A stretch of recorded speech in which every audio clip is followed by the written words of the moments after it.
What's up, guys? Welcome to the Athlete Forge, the Performance Guild. Today we're talking protein, the unsung hero of the macronutrients, why it's important to your performance and recovery. In particular, for those of you who take part in endurance activities, which is the bulk, not all, but the bulk of the clients I coach. So we're going to do a little breakdown today. And so I've got my notes on the screen if you see my eyes looking up. That is why. But we're going to cover two things. We're going to cover what happens to the body during exercise that necessitates protein, adequate protein, and two, a little bit of an easy game plan so you can incorporate protein into your daily regimen and be getting a bare minimum, which what I call is 100 grams, but we'll talk what is optimal as well, all right? So those are the two big points. What happens to the body that necessitates the protein, and then what is our strategy for getting adequate protein? Everybody with me? Excellent. So first off, though, let's talk about some of the other things. I'm just going to run through them real quick of what protein does, because I think so many people are like, oh, it builds muscle, and you might even be like, it builds like big muscle. That's a whole nother animal, all right? So protein has a huge factor in the production of hemoglobin, which is going to take oxygen to your working muscles. That's how you're going to swim, bike, run, lift, chop wood, walk, etc. It plays a huge role in cellular water balance. It plays a huge role in your immune system, in your digestive tract. Gut health is huge. There's a lot of mechanisms that happen to your body, including behavior and personality and mood that happens in your gut. Protein is going to play a critical factor in that. Hormone imbalance, and we'll even tap into this a little bit. Protein can and is an energy source. So what happens is this. When we work out, the muscles are working hard. They're starting to break down through dehydration, through exertion, through stress, the whole 9 yards. They're breaking down. And carbs are the primary fuel source. And at some point, you begin to get carb depleted. No matter how many carbs you're putting in, usually, especially the harder you work, it's hard to keep that tank full. And so then your body is smart. It realizes it can't just kaput, stop in its tracks when the glucose starts coming too low and we're starting to empty that tank. So it will break down actual muscle, cannibalize muscle, the proteins in it, to get fuel two ways, one through amino acids that are then released, and one, believe it or not, your body can actually break down protein and turn it into glucose. And we'll get into that in the game plan of how to fuel post-workout. I will touch on that here briefly, though, is when we talk the keto diet, so kind of a little side note, keto diet is roughly 70% fat, 15 to 20% protein, and just a very little bit of carb. And it's usually like root vegetables, etc. And what a lot of people who go into keto don't know is they make the mistake of, oh, protein, I can eat bacon and ribeye steaks, and you'll see a plate with 2 ribeye steaks and broccoli, and they're like, keto. No. That's actually paleo, because there's too much protein on that plate that your body is smart. It will break down some of that protein into glucose and actually kick you out of keto. So that's how easy and smart your body is. So your body, we're back to it. It's working out. It's starting to eat up muscle through stress, for energy, etc. And now we are done with the workout. Now, as I've talked before, fitness doesn't happen during the workout. You're actually less fit right now. It's going to be during recovery and the adaptation stage that the muscle repairs itself and becomes stronger. Notice I did not say bigger.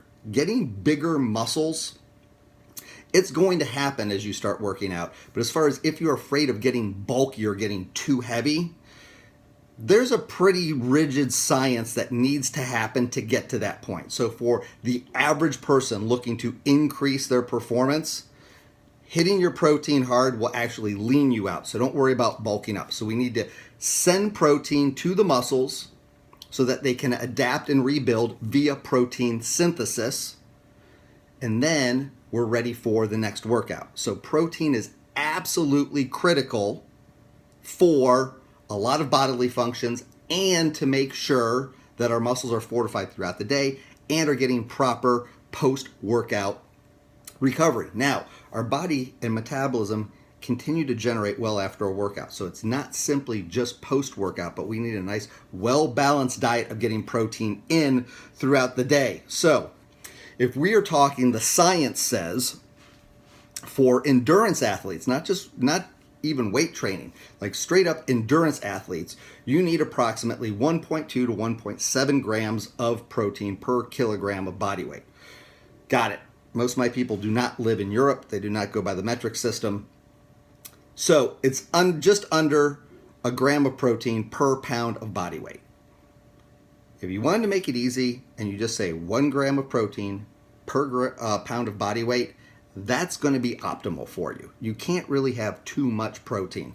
You would have to go significantly higher, okay? So if you like easy math and you're a 180-pound fellow, you should be getting in 180 grams of protein a day. If you're a 138-pound female, you should be getting 138 grams of protein a day. Typically, when I start people, and the reason I'm bringing this up is a lot of people, when they track their protein, actually track it, find out that they are well below 100. So I like to use that as our stepping stone. Just like when you first start a program, you're not going to be deadlifting 2 times your body weight, or you're not going to be running 800s out at the track. We need to start slow and build up habits that are easy to maintain and incorporate into our lifestyle. So I like the number of 100 grams of protein.